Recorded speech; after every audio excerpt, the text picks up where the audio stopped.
Thanks, Admiral. On the death of those World Central Kitchen aid workers, which includes one American who was killed, Netanyahu's reaction was, quote, "It happens in war." What is your reaction to that comment from Netanyahu? I don't think it'd be useful for me to get into a tit-for-tat here with the Prime Minister of Israel from the podium.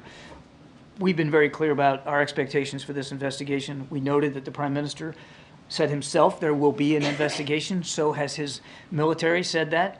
We look forward to that investigation being thorough and swiftly done. And as I said, that it'll be transparent, the results of it, and that if there's accountability that needs to be had, that it will be had. But how can you take Netanyahu at his word? As Nancy was saying, this was a deconflicted zone. They had marked their car. They had even coordinated their movements with the IDF. Yeah, and as I said in my opening statement, obviously, setting aside this incident, because this isn't the first one, there are issues of deconfliction that clearly need to be fleshed out and improved.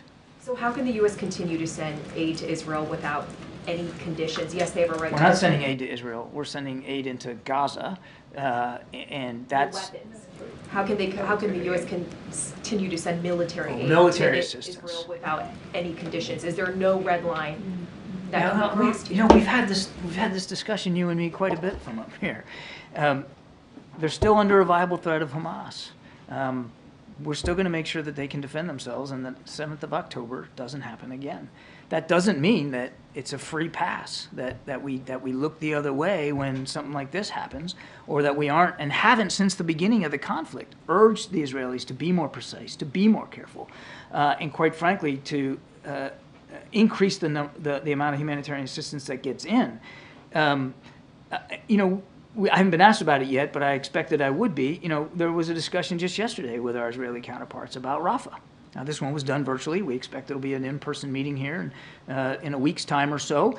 But the whole reason to have that meeting was to talk about our concerns over a major ground operation in Rafah and to present viable alternatives for them to be more precise and more targeted. So the idea that we're some plastic graveyard here, we're not paying attention to the civilian casualties or the civilian suffering is just not true. Right, but these are verbal urgings, verbal commitments. There's no other incentive besides the urging. I know you want us to hang some sort of condition over their neck, and what I'm telling you is that we continue to work with the Israelis to make sure that they are as precise as they can be, and that more aid's getting in, and we're going to continue to take that approach.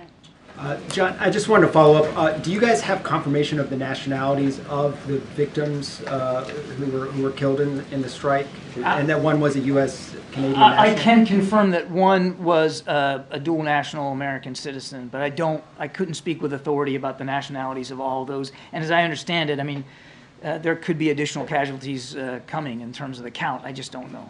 Do you know if there's been any outreach to the family of that dual national citizen from the White House? The State Department has done some initial outreach, and I would fully expect you'll see outreach from us at the appropriate time.